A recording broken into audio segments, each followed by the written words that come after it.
কিতাব, এই কোরআন শরীফ আমি নাযিল করেছি এই জন্যই যাতে করে মানুষ জাহান্নামের পথ থেকে বেঁচে জান্নাতে যেতে পারে। আর কিয়ামতের ময়দানে দুইটা দল হবে। কয়টা দল? তাম পৃথিবীতে যত মানুষ আছে এই সব মানুষের ভিতরে কিয়ামতের ময়দানে দুইটাই দল হবে। একটা দলের নাম আওয়ামী লীগ, একটা বিএনপি, নাকি? আল্লাহ বলতেছেন। কে বলতেছেন?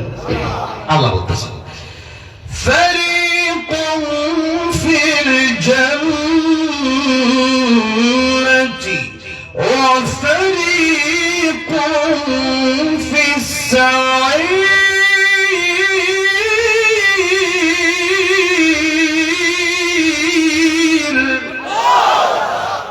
আল্লাহ বলে একটা হবে জান্নাতে আর একটা হবে জাহান্নামে। এই দুই দল ছাড়া কোন দল থাকবে না। যারা ঈমানদার এরা জান্নাতে যাবে, আর যারা কাফের বেঈমান মুশরিক এরা জাহান্নামে যাবে। তাহলে ঈমানদার হওয়ার জন্য শর্ত মুসলমানের ঘর থেকে জন্ম হওয়া, এটা শর্ত না। দেখেন, আমানতু বিল্লাহি ওয়া মালাইকাতিহি ওয়া কুতুবিহি ওয়া রাসূলিহি ওয়াল ইয়াউমিল আখির ওয়াল কদরি খায়রিহি ওয়া শাররিহি মিনাল্লাহি তাআলা ওয়াল বা'থি বা'দাল মাউত। এই যে এখানে 7টা কথা, এটা সংক্ষেপে 6টা কথা আসে। যে আমানতু বিল্লাহি, আমি ঈমান আনলাম আল্লাহর উপর, ওয়া মালাইকাতিহি, ফেরেশতাদের উপর, ওয়া কুতুবিহি, আল্লাহর আসমানি কিতাব সমূহের উপর, ওয়া রাসূলিহি, নবীগণের উপর, রাসূলগণের উপর, ওয়াল ইয়াউমিল আখির, পরকালের উপর, ওয়াল কদরি খায়রিহি ওয়া শাররিহি মিনাল্লাহি তাআলা, ভালো মন্দ যা কিছু হয় কোন বাবাই করতে পারে না, কোন পীর ফকির করতে পারে না, কোন হুজুর করতে পারে না, কোন নেতাই করতে পারে না, কোন ধনী করতে পারে না। যা কিছু আমার কপালে আছে, যা হচ্ছে, যা হবে, সবই কার পক্ষ থেকেই হচ্ছে? আল্লাহর পক্ষ থেকেই হচ্ছে। তবে এটা পরীক্ষার জন্যই হচ্ছে। আমার ভাইরা, আমার বাবাজিরা, সুতরাং নবীজি এক হাদিস শরীফের ভিতরে বলেছেন, হিন্দুর ঘরে জন্ম নিলেই মানুষ হিন্দু হয় না, বৌদ্ধের ঘরে জন্ম নিলেই বৌদ্ধ হয় না, খ্রিস্টানের ঘরে জন্ম নিলেই খ্রিস্টান হয়ে যায় না। কারণ ইব্রাহিম আলাইহিস সালামের বাপ যে ছিল আজর, ঈমানদার তো না বেঈমান? শুধু বেঈমান না বেঈমানের লিডার? বেঈমানের লিডার। নমরুদের সাথে সাহায্য করছে বাপ হইয়া ইব্রাহিম আলাইহিস সালামের বিরুদ্ধে। অথচ ইব্রাহিম আলাইহিস সালাম হচ্ছে এই পৃথিবীর মুসলিম জাতির পিতা। জোরে কোন সুবহানাল্লাহ। জাতির পিতা কে? জাতির পিতা কে? এখন আর জাতির পিতা বঙ্গবন্ধুর নাম লেখা নাই। ওই যে হাইওয়ে দিয়ে আসছি, কালকে পদ্মার ওই পারে রাজবাড়ী ফরিদপুর প্রোগ্রাম ছিল, ওই দিক দিয়ে আসতেছে, দেখি যে জাতির পিতা ইব্রাহিম আলাইহিস সালাম লেখছে। আল্লাহ যেটা বলছে এটা চিরজীবন থাকবে। আর তোমাদের বাংলা 15-16 বছর থাকতে পারে, এরপর ঠিকই ধ্বংস হয়ে যাবে। মানুষের বানানো জিনিস চিরজীবন থাকে না।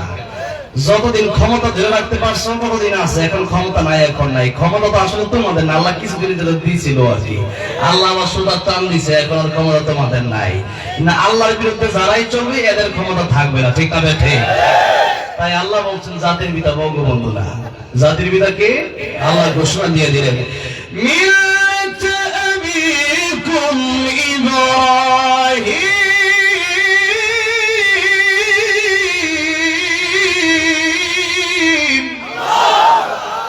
জাতির পিতা ইব্রাহিম আলাইহিস সালাম, ঘোষণাটা কার? আল্লাহ। এখন আল্লাহর ঘোষণা বাদ দিয়া কেউ যদি কয় না আমার মত আমার বাপেরই বানাই দিব জাতির পিতা, বাপ হইলো আমার, বানাই দিব জাতি। আল্লাহ বলেন না, আমার আইন যদি তোমরা না মানো, তোমরা এক কাজ করো, যদি আমি কইলাম ইব্রাহিম আলাইহিস সালাম জাতির পিতা, তুমি কর না বঙ্গবন্ধু আমার বাপই জাতির পিতা, আল্লাহ কয় তুমি আমার আকাশ জমিন থেকে বের হইয়া তোমার বাপের যে জায়গা আছে তোমার বাপের জায়গা গিয়ে কও। কোরআন শরীফের আয়াত আছে না? নাই? হ্যাঁ, ব্যাখ্যা বুঝলে এগুলো বলা যায়। আল্লাহ বলছেন, ইয়া মা'শারাল জিন্নি ওয়াল ইনসি ইন ইসতাতা'তুম আন তানফুযু মিন aqtaris samawati wal ardi fanfudhu la tanfuduna illa bisultan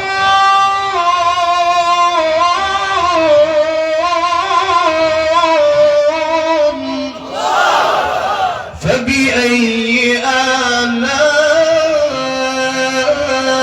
ربكما تكذبان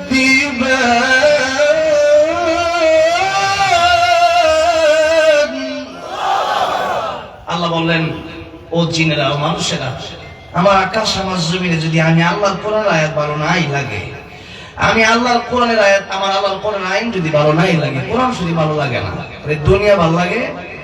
ভালো তো লাগেই না। এবং তোমাদের মন গড়া মতবাদ, তোমাদের মন গড়া আইন এই পৃথিবীতে তোমরা প্রতিষ্ঠা করতে চাও, ওই জায়গায় গিয়ে প্রতিষ্ঠা করো। আমার আকাশ জমিন থেকে বের হয়ে যে জায়গায় পারো। এবার আপনাদেরকে জিজ্ঞাসা করতে চাই, আল্লাহর আকাশ জমিন ছেড়ে বের হওয়ার মতো কোনো ক্ষমতা এই পৃথিবীর কোনো বাপের বেটা আছে?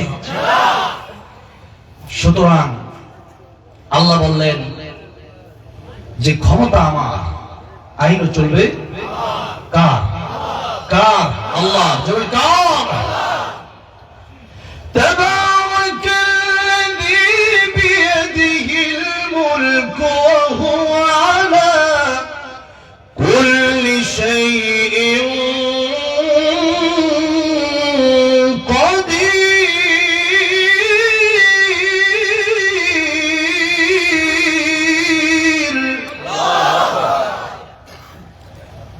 আল্লাহ বলেন, এই আকাশ, এই জমির, এই পৃথিবীতে যত মানুষ আছে সবাই আমি আমি আমি আল্লাহর হাতে মুঠোই। সব ক্ষমতা আমি আল্লাহর হাতে। কার হাতে? আল্লাহর হাতে। সুতরাং আল্লাহ বলছেন, আমি মালিক, তোমরা আমার গোলাম। আমরা কি গোলাম? মালিক কে? আল্লাহ। গোলামের কথায় মালিক চলবে না, মালিকের কথায় আল্লাহ চলবে। মালিকের কথায় গোলাম চলবে, গোলামের কথায় মালিক চলবে না। সুতরাং আমরা সে আল্লাহর গোলামি করতে রাজি আছি না? আল্লাহর গোলামি যারা করবে, আল্লাহ এই গোলামদেরকে কিয়ামতের ময়দানে ডাক দিবেন। ডাক দিয়ে কি বলবেন? ইয়া আইয়াতুহান নাফসুল মুতমাইন্না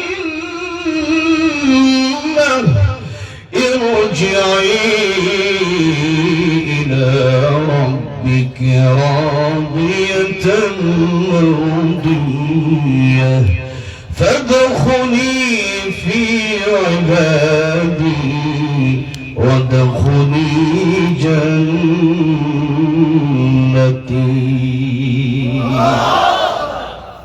ইবাদি ইয়া আব্দুল শব্দ এখানে আসছে।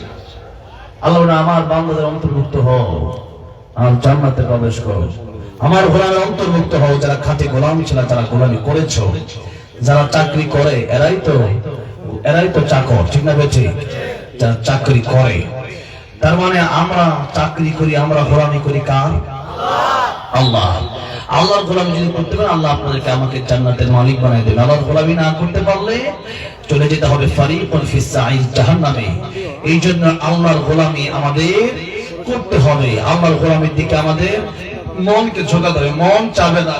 কারণ এই সিস্টেমটা এইভাবেই, কারণ ফেরেশতারা শুধুমাত্র আল্লাহর ইবাদত করতে, কারণ তাদের ইবাদত করতে মনে চায়। আর এই বান্দার ইবাদত করতে মনে চাইবে না, এরপরও ইবাদত করবে। এই জন্যই এই বান্দার দাম আল্লাহ বলেছেন, ওয়ালাকাদ কাররামনা বানি আদম। বনি আদমকে আল্লাহ এমন সম্মান দিয়েছে, ফেরেশতার চেয়ে বিশেষ সম্মান আমি বনি আদমকে দিয়েছি। আল্লাহু আকবার। আমার ভাইরা, আমার বাবাজিরা, তাই আসুন, এই রজব মাস চলে আসছে।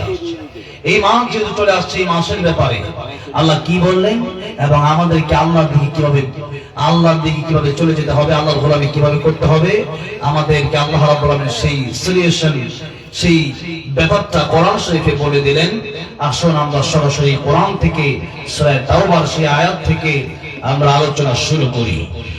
আল্লাহ রাব্বুল আলামিন বলছেন, إن عدة الشهور عند الله 12 شهرا في كتاب الله يوم خلق السماوات والأرض منها 4 حرم।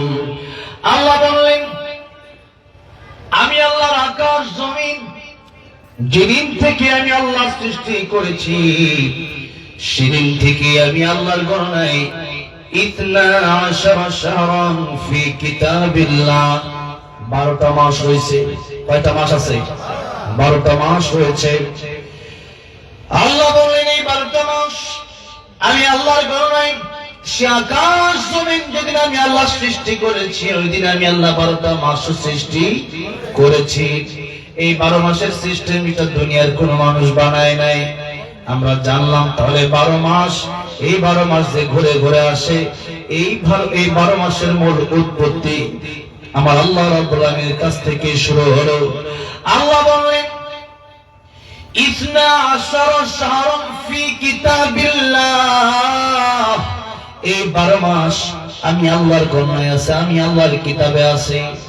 এই 12 মাসের ভিতরে, এই 12 মাস যে আমরা গণনা করি, এই 12 মাস জানুয়ারি ফেব্রুয়ারি মার্চ এপ্রিল নয়, বরং আল্লাহর গণনায় 12 মাস হলো রজব, শাবান, রমজান, শাওয়াল, জিলকদ, হজ, মুহররম।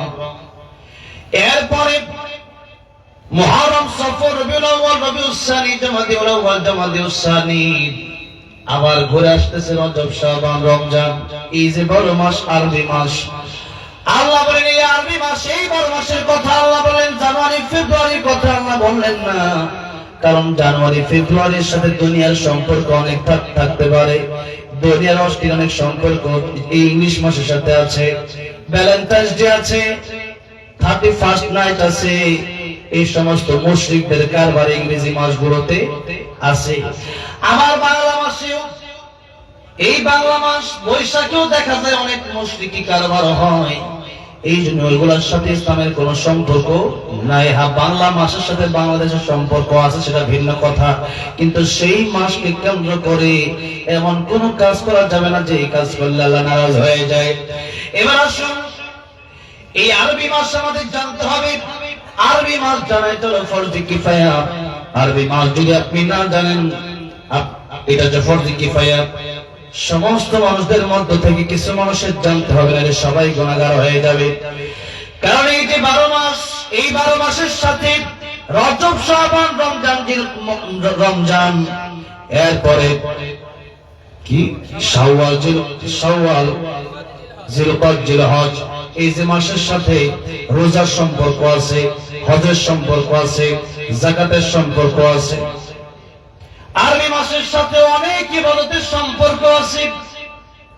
রমজান মাসে যদি আপনি রোজা রাখেন, ওই রোজার তো বড় সওয়াব। আল্লাহ বলেছেন আস-সাওমু লি ওয়া আনা আজজি বিহি, এই রোজার পুরস্কার কেবলমাত্র আমি আল্লাহ রাব্বুল আলামিন দেব। আর অন্য ব্যাখ্যা এসেছে, অন্য রাওয়ায়াতে এসেছে আনা রোজা বিহি ওয়া আনা উজজা বিহি এসেছে, যে রোজা যে ব্যক্তি রাখবে ওই ব্যক্তি আমার জন্য রোজা রাখলো, আর আমি আল্লাহ নিজেই তার জন্য পুরস্কার হয়ে যাই। এত দামি রমজান মাস,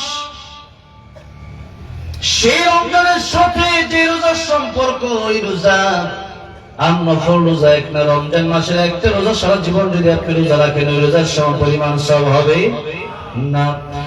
আমি হজে যাওয়ার নিয়ত করেছি, এখন যদি আমি চলে যাই, এখন যদি গিয়ে তওয়াফ শুরু করে সাই শুরু করি, হজ হবে? হজ হবে না। অনেকবার গেলাম, ততবার সব হলো উমরা। এখন এবার হজে যাওয়ার নিয়ত করেছি আমি, এখন গেলেই হবে না, বরং জিলহজ মাসে হজ করতে হবে। তো আরবি মাসের সাথে হজের সম্পর্ক আছে না নাই? আছে। রোজার সম্পর্ক আছে না নাই? যাকাতের সম্পর্ক আছে না নাই? বছর পার হয়ে গেলে যাকাত দিতে হবে। এই জন্যই 12 মাসের ভিতরে 12টা মাস আল্লাহ সৃষ্টি করেন এইভাবে, যাতে করে ভিন্ন ভিন্ন কিছু ইবাদত করা যায়। এই 12টা মাস এক বছর চলে যায়, আবার 12 মাস আসে আর এক বছর চলে যায়। এইভাবে জীবনটা একদিন শেষ হয়ে যায়। আজকে যারা এখানে বেঁচে আছি, আগামী বছর রজব পর্যন্ত থাকতে পারবো এর কোন গ্যারান্টি আছে? সেটা তো পরের কথা। আগামী কাল এই মুহূর্ত পর্যন্ত বাঁচতে পারবো এমন কোন গ্যারান্টি আছে? সেটা তো পরের কথা। এখন বাজে 10টা 30 মিনিট, 10টা 24-25 মিনিট পর্যন্ত কেউ বাঁচতে পারবে এর গ্যারান্টি আছে বলেন? এর কোনো গ্যারান্টি নাই। এই জন্য কবি বলেছেন আমার মরণ আসিবে কখন কেউ তো জানে না, আমার মরণ আসিবে কখন, বলেন না, আমার মরণ আসিবে কখন কেউ তো জানে না, আমার মরণ আসিবে কখন কেউ তো জানে না। আমি মরে গেলে আমায় তোমরা ভুইলা যাও না, আমি চলে গেলে আমায় তোমরা ভুইলা যাইও না, আমার মরণ আসিবে কখন, আমার মরণ আসিবে কখন। এই দুনিয়া চিরজীবন থাকার জায়গা না, অন্ধকার কবর যে আমার আসল ঠিকানা। এই দুনিয়া চিরজীবন থাকার জায়গা না, অন্ধকার কবর যে আমার আসল ঠিকানা। সবাই রেখে আমায় চলে যাবে সঙ্গে হবে না, সবাই রেখে আমায় চলে যাবে সঙ্গে হবে না, আমার মরণ আসিবে কখন, আমার মরণ আসিবে কখন। কবর মাঝে মা বাবাকে দেখা যাবে না, দেখব যাকে তিনি হলেন শাহে মদিনা। কবর মাঝে মা বাবাকে দেখা যাবে না, দেখব যাকে তিনি হলেন শাহে মদিনা।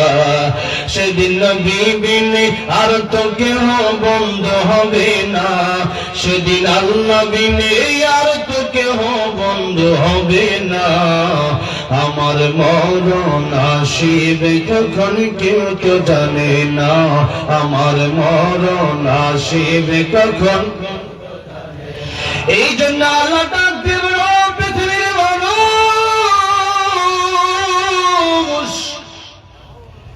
ইন্নাস সাআতা আতিয়াতুন আকাদু উখফিহা, নিশ্চয় কিয়ামত আসবে আর এটাকে আমি আল্লাহ গোপন রেখে দিলাম। নবী বলেন, সার ব্যাখ্যায় বলেন, মান মাতা ফাকাদ কামাত কিয়ামাতুহু, যার যখন মরণ হয়ে যায় তার তখন থেকে কিয়ামত শুরু হয়ে যায়। আমার ভাইরা, আমার বাবা জেরা, এই জন্য এই বিষয়টাকে গোপন করে রেখে দেওয়া হয়েছে। যদি জানানো হতো তাহলে দুনিয়ার নিজাম শৃঙ্খলা ঠিক থাকতো না, আর এই দুনিয়ার মানুষ আল্লাহ বিরোধ হতো না, সারা জীবন গোনা করত। আর মরার একদিন আগে জানতো একদিন পরে মরবো, একদিন আগে তওবা করতো, কিন্তু মিজানের পাল্লা গিয়ে দেখতো বদামলের পাল্লাটা ভারী হয়ে গেছে। আমার ভাইরা, আমার বাবা জিরাই জন্য সময় নির্ধারিত আছে, অনেক আমলের সাথে মাস নির্ধারিত, দিন নির্ধারিত, বিশেষ সময় নির্ধারিত। যেমন নামাজের ব্যাপারে সময় নির্দিষ্ট করে আল্লাহ বললেন, ইন্নাস সালাতা কানাত আলাল মুমিনিনা কিতাবাম মাওকুতা। আল্লাহ বলেছেন 5 ওয়াক্ত নামাজ তোমরা নির্দিষ্ট সময় আদায় করো। এখন ফজরের সময় যদি আপনি ফজরের নামাজ না পড়ে জোহরের সময় যদি আপনি 20 রাকাত নামাজ পড়ে নেন, যে কি লিখছে সালাম বাদ আরজি কোরআনের আইন, কোরআনের আইন সম্পর্কে, কোরআনের কি আইন, কি লিখছে এটা? কোরআনের আইন যদি আগেই বলতেন, কোরআনের আইন দেশে যদি বলি তো জায়গায় ঠিক থাকতে পারবেন না। যদি এখন সুরের বিরুদ্ধে বলা শুরু করে, হাত কাটার আওয়াজ শুরু করে দেয়, এখন গলা কাটার আওয়াজ শুরু করে দেয়, ঠিক থাকতে পারবেন না। কোরআনের আইন কিন্তু এত সহজ না।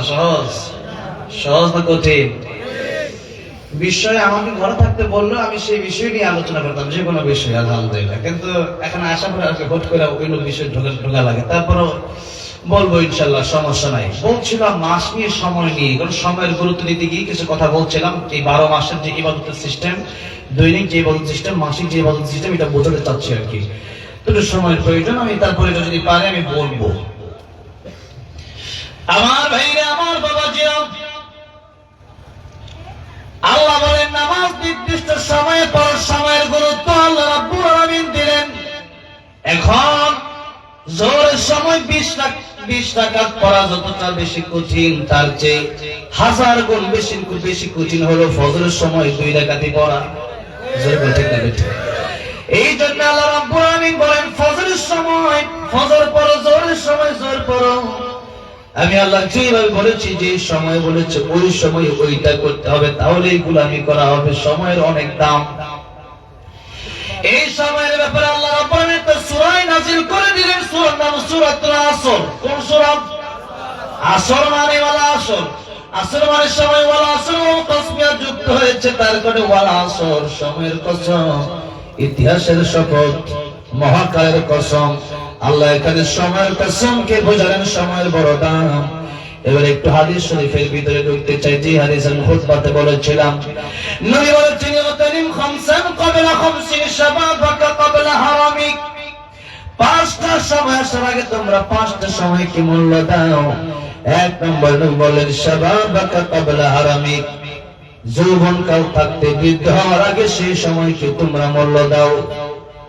কারণ মানুষের যৌবনকাল চিরদিন থাকে না, যৌবনকাল একদিন শেষ হয়ে যায়। আর এই যৌবনকাল দিন আল্লাহর ইবাদত করার জন্য। কিন্তু নামাজে মসজিদের ভিতরে দেখা যায় মুসল্লি যারা দাড়ি পাকা তারা বেশি না যুবক বেশি? দাড়ি পাকারাই বেশি। আমার ভাইরা, আমার বাবাজিরা, নামাজ যদি আপনি যুবক বয়সে মসজিদে গিয়ে আদায় করেন, বুড়ো বয়সে যদি মসজিদে নাও যেতে পারেন, আল্লাহ রাব্বুল আলামিন মসজিদে গিয়ে নামাজ পড়লে যে সওয়াব, সেই সওয়াব আপনাকে ফ্রিতে দিয়ে দিবেন। যৌবনকালে যারা আল্লাহর ইবাদত করবেন, এদের ব্যাপারে রাসূল কারীম সাল্লাল্লাহু আলাইহি সাল্লাম বলেছেন, সাত শ্রেণীর লোককে আল্লাহ রাব্বুল আলামিন আরশে আযীমের নিচে ছেড়ে দিবেন। এক শ্রেণীর লোক হলো তারা যারা আল্লাহর ঘরে মসজিদের সাথে দিলকে লাগায় রেখেছে, আল্লাহর ঘরের সাথে সম্পর্ক রেখেছে। এই জন্য যৌবনকালে বেশি বেশি মসজিদে আসতে হবে, যৌবনকালে বেশি বেশি আল্লাহর ইবাদত করতে হবে। নবী দুই নম্বরে বললেন, সিহাত্তাকা ক্বাবলা সাকামিক, অসুস্থ হওয়ার আগে সুস্থতাকে নিয়ামত মনে করো। কারণ মানুষ যখন অসুস্থ হয়ে যায় তখন বোঝে সুস্থতা কত বড় নিয়ামত, ঠিক না বেঠিক? এই জন্য সুস্থ থাকা অবস্থায় আল্লাহর গোলামি করেন। কোনদিন কি কোন সুস্থ হয়ে যায় আমরা জানি না। নবী বললেন, তিন নম্বর, গিনাকা ক্বাবলা ফাকারি, আমার উম্মতেরা রে, তোমরা যদি ধনী থাকো, টাকা পয়সা যদি তোমাদের কারো থাকে, টাকা পয়সার মালিক কেবলমাত্র আল্লাহ রাব্বুল আলামিন তোমাদেরকে বানালেন। সুতরাং সকাল বেলার ধনী তুমি, ফকির সন্ধ্যাবেলা। কত মানুষের টাকা পয়সা ছিল গত 16 বছর, এখন দেখা যায় বাড়ি পড়ে সরকার হয়ে গেছে, থাকার জায়গাটাও ঠিকভাবে তাদের নাই।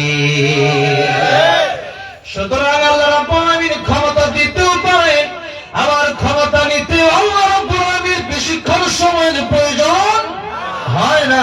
সুতরাং সকালবেলা ধনী তুমি, ফকির সন্ধ্যাবেলা, এটার বাস্তব প্রমাণ আমরা সেই 24 দেখেছি। আমার ভাইরা, আমার বাবাজিরা, এই যে টাকা পয়সা যদি থাকে, এই টাকা পয়সা আল্লাহর রাস্তায় দান করেন, আল্লাহর রাস্তায় খরচ করেন, মাদ্রাসা মসজিদে দান করেন। এই বিষয়টা আমি আরেকটু পরে আবার বলবো। 4 নম্বর নবী বললেন, ফারাগাকা ক্বাবলা শুগলি, আমার উম্মতেরা ব্যস্ত হওয়ার আগে অবসর থাকা অবস্থায় বেশি বেশি ইবাদত করো, বেশি বেশি আল্লাহর জিকির করবা। লা ইলাহা ইল্লাল্লাহ, লা ইলাহা ইল্লাল্লাহ, লা ইলাহা ইল্লাল্লাহ, ইলাহা। মুসা কালিমুল্লাহ একদিন আল্লাহ রাব্বুল আলামিনকে জিজ্ঞাসা করলেন, আল্লাহ রাব্বুল আলামিন, দুনিয়াতে কত মানুষ কত জিকির করে না? আল্লাহ রাব্বুল আলামিন বললেন, মুসা, তুমি বেশি বেশি পড়বা, লা ইলাহা ইল্লাল্লাহ, লা ইলাহা ইল্লাল্লাহ, লা ইলাহা ইল্লাল্লাহ, লা ইলাহা, লা ইলাহা ইল্লাল্লাহ, সাল্লাল্লাহু আলাইহি ওয়াসাল্লাম। মূসা কালিমুল্লাহ রেখে বললেন, হে আল্লাহ, এই জিকির তো সবাই করে, এই জিকির কি আমিও করব?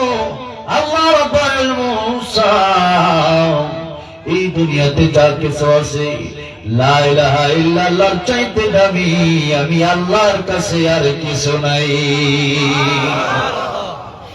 এই জন্য যখন অবসর সময় পাবে আল্লাহ ইয়া আইয়ুহাল্লাযীনা আমানু যকুরুল্লাহা যিকরান কাসীরা, ওই বান্দা তোমরা বেশি বেশি আল্লাহ জিকির করো। কাজ জিকির একবার সুবহানাল্লাহ আলহামদুলিল্লাহ পড়ে আল্লাহ রাব্বুল আলামিন পৃথিবীতে যত ফাঁকা জায়গা আছে এই জায়গাগুলো আপনার জন্য সওয়াব দিয়ে ভরপুর করে দিবেন। আমার ভাইরা, আমার বাবাজিরা, এই জন্য অবসর সময় করতে হবে জিকির। কি করতে হবে? জিকির করতে হবে। আর আমরা অবসর সময় যখনই পাই, যখনই চা স্টলে বসি, তখনই করি গীবত। কি করি? আরেকজনের বিরুদ্ধে আমরা সমালোচনা করি। নবী বলেন গীবত করলে তোমার দুইটা ক্ষতি, তোমার নেক আমল, তোমার নামাজ রোজা সব সে নিয়ে যাবে, আর তার গুনাহগুলো তোমার কাছে চলে আসবে। তার কারণে তোমার জাহান্নামে যাওয়া লাগবে, আর তোমার নেক আমল এসে জান্নাতে যাবে। শুধু আমি তার বিরুদ্ধে গীবত করার কারণে যদি আমার জাহান্নামে জ্বলতে হয়, কিয়ামতের ময়দানে তো মা বাবা একটা নেকি দিতে চাইবে না। সেই দিন আপনার বিরুদ্ধে আমি গীবত করলে আমাকে যদি তার গীবত এই করার কারণে তার বদ আমল নিতে হয়, এর চেয়ে বড় দুঃখজনক আর কিছু হতে পারে। এই জন্য আল্লাহ বলছেন সূরা হুজুরাত, ওয়ালা ইয়াগতাব বা'দুকুম বা'দা আইয়ুহিব্বু আহাদুকুম আন ইয়াকুলা লাহমা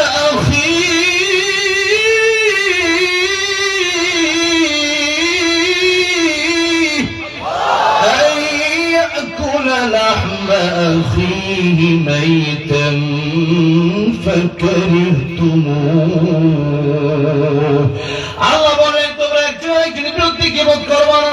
আইয়ুহিব্বু আহাদুকুম, তোমাদের মধ্যে কেমন থেকে পছন্দ করো আইয়াকুলা, তোমরা খাবা লাহমা আখি, তোমাদের ভাইয়ের গোশত। কেমন ভাইয়ের গোশত? মাইতা, তোমাদের মরা ভাইয়ের গোশত তোমরা খাবা।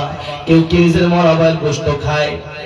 আল্লাহ বলেছেন ফাকারিহতুমু, তোমরা পছন্দ করো। আল্লাহ বললেন মৃত ভাইয়ের কাঁচা গোশত খাওয়া এটা যেমন অপছন্দ নিও, গীবত করাটাকে আমি আল্লাহ রাব্বুল অপছন্দ করে দিলাম। ইমাম সুফিয়ান সাওরী রাহমাতুল্লাহ আলাইহি তার খাদেমকে ডেকে বলেন, খাদেম শোনো, এই যে কিছু শোনা টাকা পয়সা অর্থ সম্পদ তোমার দিলাম, ওই লোককে দিয়ে আসবে যে লোক আমার বিরুদ্ধে গীবত করে। খাদেম ডেকে বলল, হুজুর তাকে কেন এত টাকা পয়সা দিবেন? আপনি আমার যেতে পারেন, আমি আপনার খাদেম।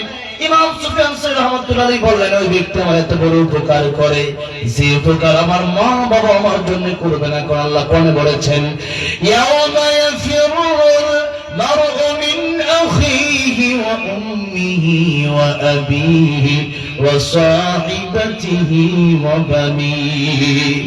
আল্লাহ বলেন কিয়ামতের ময়দানে যেদিন সূর্য ডুববে, মাথা হাত উপরে, আর জমিন হয়ে যাবে। কোন এই তারপরে নদী থেকে ইলিশ মাছ আমি ধরেছি, এই মাছ থাকবে না, নদী থাকবে না, আটলান্টিক মহাসাগর থাকবে না, আরব মহাসাগর থাকবে না, বঙ্গোপমহাসাগর থাকবে না। সব আল্লাহ সমতল বানিয়ে দিবেন, পাহাড়গুলোকে আল্লাহ সমতল বানিয়ে দিবেন, তোমার জমিন আল্লাহ রাব্বুল আমিন বানিয়ে দিবেন। সেই কঠিন কিয়ামতের ময়দানে সমস্ত নবীরা পর্যন্ত বলতে থাকবে নফসি নফসি, কেবলমাত্র এক জায়গা থেকে আওয়াজ আসবে উম্মতি উম্মতি। তিনি হলেন রাহমাতুল লিল আলামিন। আল্লাহু আকবার। রাহমাতুল লিল আলামিন নবী, রাহমাতুল লিল কোরআনে প্রমাণ, আশিক বিনে কে বুঝিবে আমার দয়ার নবীর শান। বলেন না, আশিক বিনে কে বুঝিবে। আল্লাহ বলেছেন আল্লাহ নিকির ব্যাপারে আলহামদুলিল্লাহি রাব্বিল আলামিন।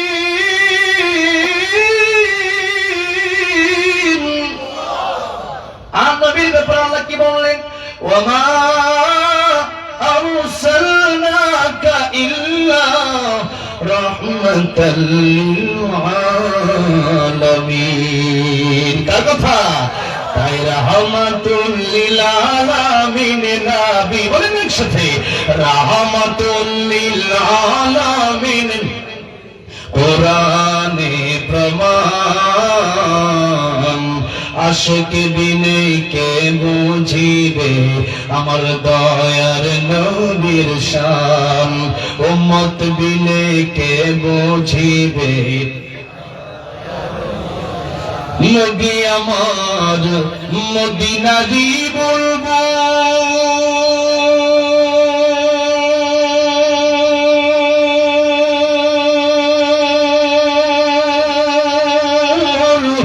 আমার আল্লাহ ভালোবেসে নামটি দিলেন মুহাম্মদ রাসূল। আল্লাহু আকবার বলেন।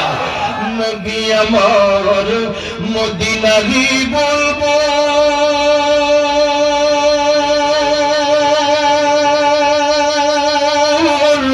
আমার আল্লাহ ভালোবেসে নামটি দিলেন মুহাম্মদ রাসূল।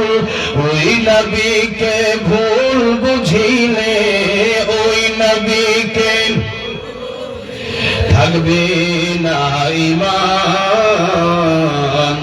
আশিক বিনে কে বুঝিবে আমার দয়ার নবীর শান। বলেন না, রাহমাতুল লিল আলামিন নবী, রাহমাতুল লিল কোরআনে প্রমাণ। আশিক বিনে কে বুঝিবে আমার দয়ার